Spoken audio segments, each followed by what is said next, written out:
La Cité radieuse est un manifeste de béton lancé contre le ciel. Ce bâtiment de Marseille, achevé en 1952, a révolutionné l'habitat. En pleine France de l'après-guerre, les villes sont éventrées par les bombardements, les familles entassées dans des logements insalubres, jusqu'à ce que surgit du boulevard Michelet un paquebot échoué en pleine terre.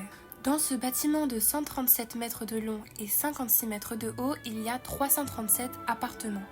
Les Marseillais l'ont baptisé la maison du Fada. Car derrière ce béton se cache une promesse audacieuse. Offrir à chacun la lumière, l'espace, la nature, tout en créant un village vertical où les rencontres seraient naturelles sur un fond d'art moderne. Le rêve corbuséen a-t-il engendré la cité utopique qu'il promettait, ou bien s'est-il brisé face à la réalité? Pour comprendre l'ambition de la cité radieuse, il faut se replonger dans le contexte.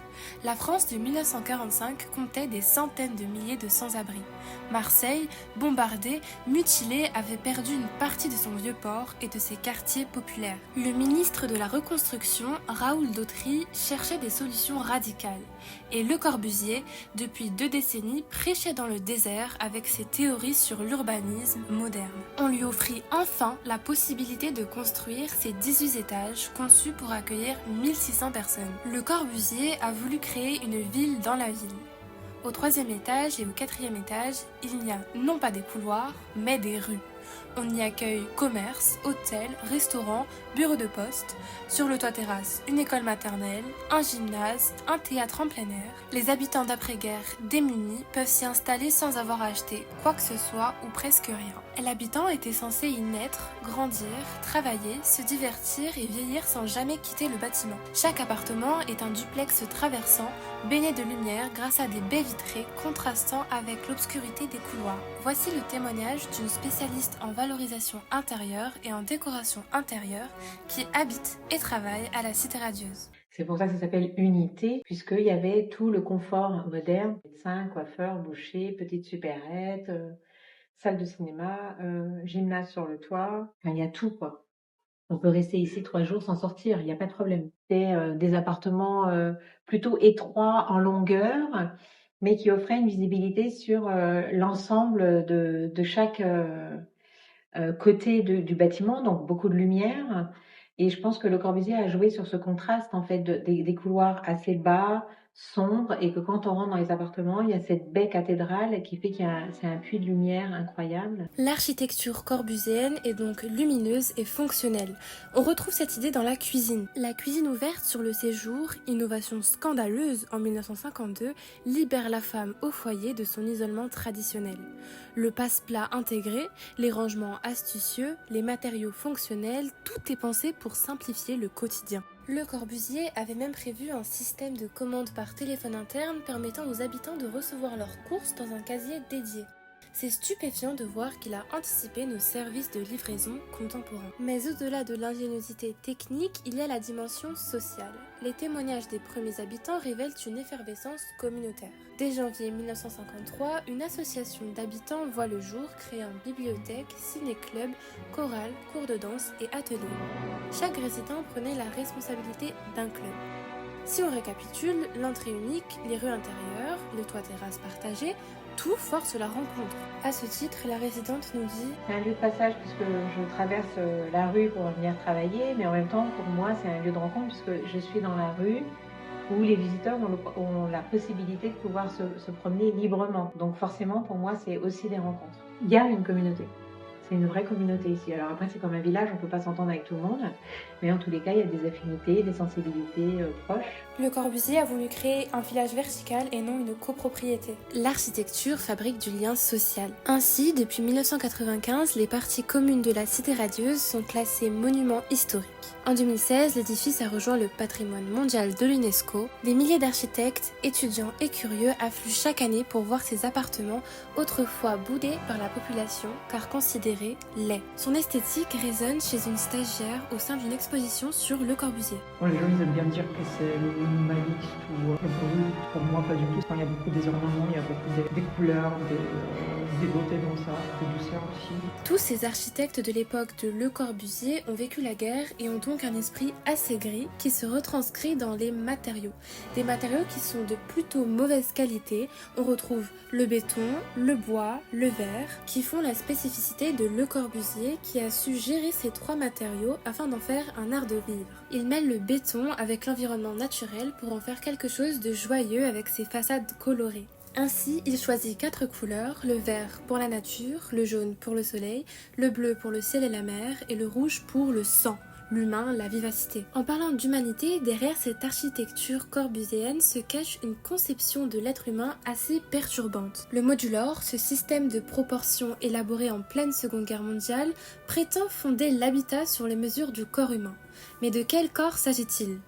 D'un homme, jamais d'une femme, de 1m83, bras levés, incarnant un idéal morphologique directement inspiré des canons européens. Comme le souligne l'historien de l'art Laurent Baridon, pourquoi un homme plutôt qu'une femme ? Pourquoi une taille d'1m83 ? Cette standardisation exclut d'emblée les personnes âgées, les handicapés et tous ceux qui ne correspondent pas au gabarit idéal. La silhouette du modulor, gravée un peu partout, nous rappelle que l'architecture a été conçue pour un prototype.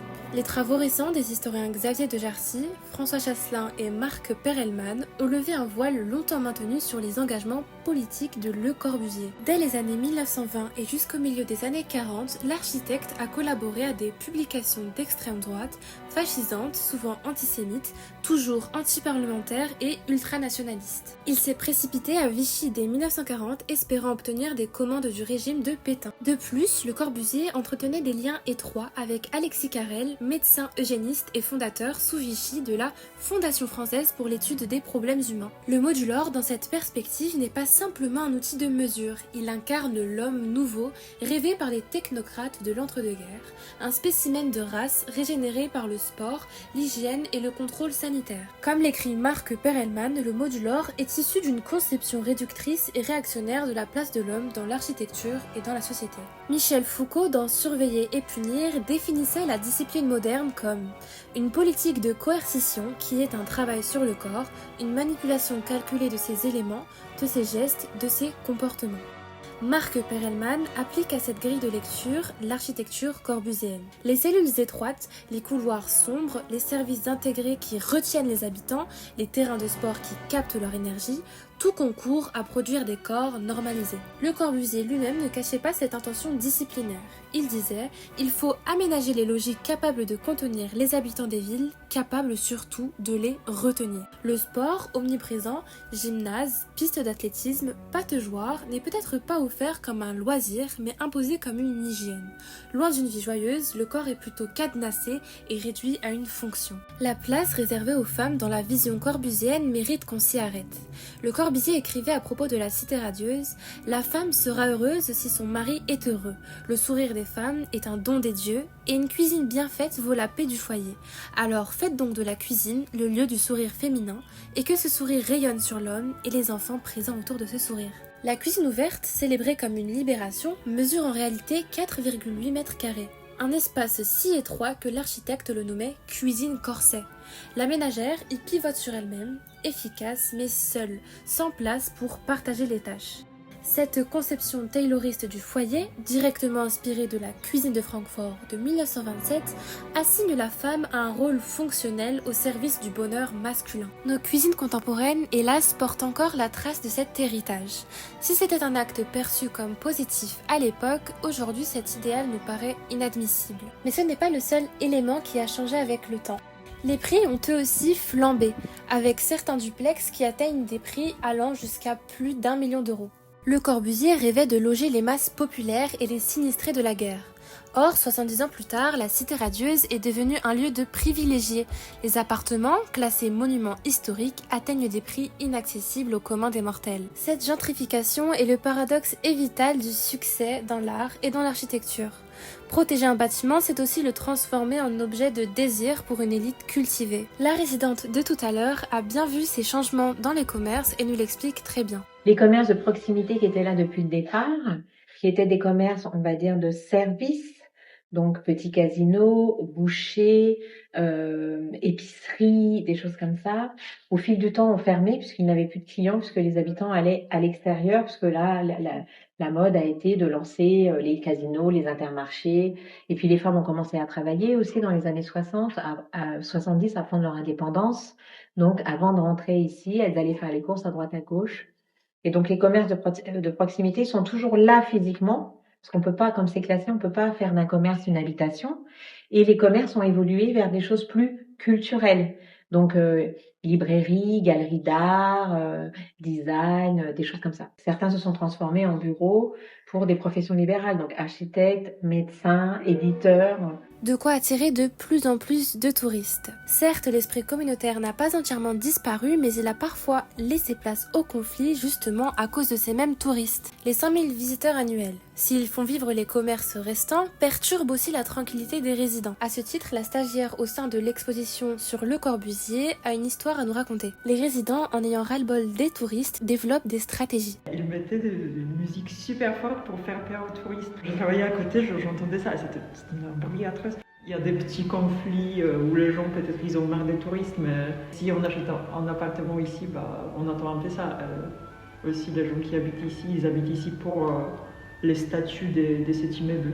Le village vertical, bien que positif sur certains aspects, ressemble de plus en plus à une copropriété de standing et moins à une utopie sociale. En soi, son utopie a des idées dystopiques. Bien que le village vertical soit positif sur certains aspects et que l'esthétique de Le Corbusier est admirée, si on plonge dans les racines de sa pensée, les pires conceptions positivistes, réductrices et réactionnaires de son époque sont concentrées dans son architecture. Au final, on en retiendra un chef-d'œuvre architectural assurément admiré par les architectes du monde entier pour son audace des volumes, la lumière des appartements, la poésie du béton brut ou même l'emboîtement spatial. Malgré la gentrification, l'esprit de la communauté perdure, même si les touristes agacent parfois les résidents, il reste un levier d'échange entre les deux. Néanmoins, les utopies architecturales, lorsqu'elles prétendent façonner l'humanité selon un modèle unique, se heurtent inévitablement à la diversité du vivant. Le Corbusier voulait libérer l'homme moderne, il a parfois contribué à l'enfermer. Il rêvait de loger les masses, il a fini par abriter une élite. Il célébrait le corps, il l'a aussi normalisé, discipliné et contrôlé. Mais il serait injuste cependant de condamner Le Corbusier sans nuance. Sa création reste magnifique, admirée et il y fait bon vivre.